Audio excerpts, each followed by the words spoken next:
Today we had the pleasure of a visit from Allan and Maggie Brewes, friends from a long time ago in Britain, just here in New Zealand on holiday. Allan's a private pilot flyer in Britain and so was keen to take to the air from Waihi Beach. The forecast though wasn't at all good. Strong winds in the morning and going downhill, but we went to the cafe by the airfield for lunch and wouldn't you know it, the wind dropped away nicely, so we opened the hangar, got Jan out and went for a little cruise. Coming off the circuit, we're now heading towards Tauranga Harbour and the Bowen Town entrance. On the left is Bowen Town, straight ahead is Matakana Island, and from the pattern of the water pushing through the waves, I think the tide must be flowing out through the harbour entrance. Down at the left, just going out of shot, is Anzac Bay, and Anne took Maggie there while Allan and I went flying. They had a nice time while we cruised around to see what was what.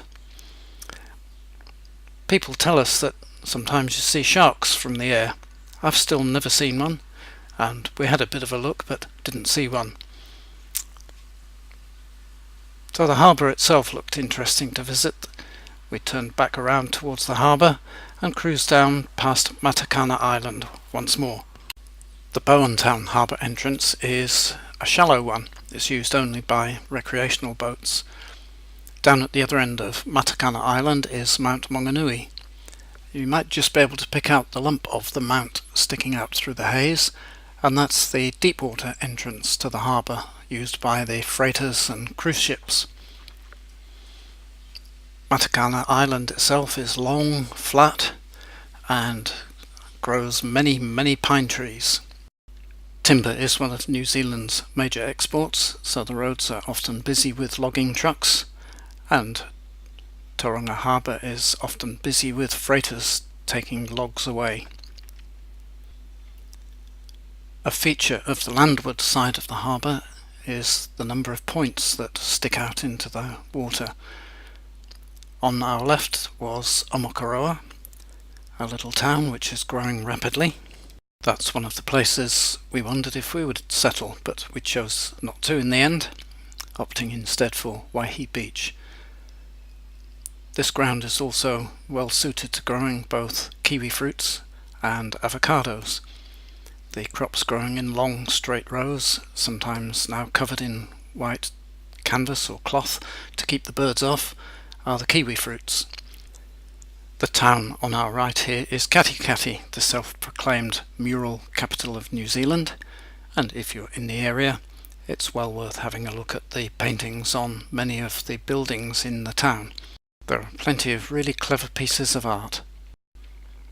We've got plenty of gas in the tank for our little flight, so we decide to cross the harbour once more and returning to Waihi Beach, but we go overhead and once more turn north along the coast. Still looking for sharks? Don't find any though. Our house is at the far end on the left as we're looking from here. Not quite the last house, but up in that area.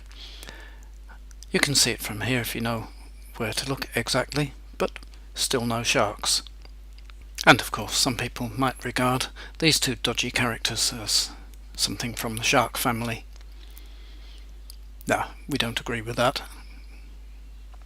Bye! So, back to the flight. Furitoa lies ahead, and we decide to turn inland here and cross over the hills into one of the valleys that leads down to the town of Waihi. The major employer in Waihi is the gold mine.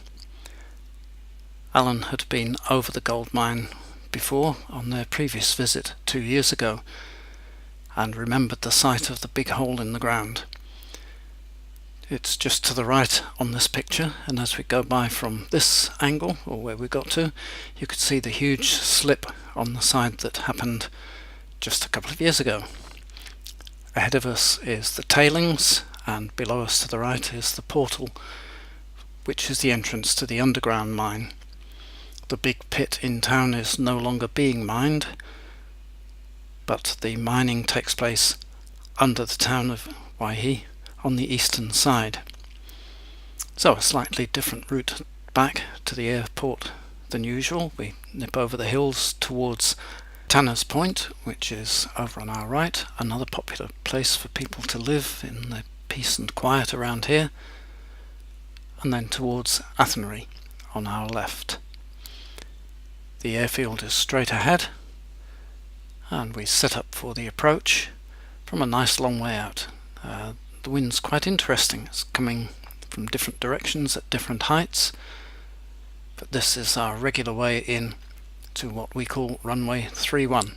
Athenry is on our right, and the trees on the top of the hills here make a good marker for the right height to be at when making the turn to the runway. Hangar on the left, cafe car park on the right, and as we turn the aircraft round to head back to the hangar, Anne and Maggie are driving into the car park.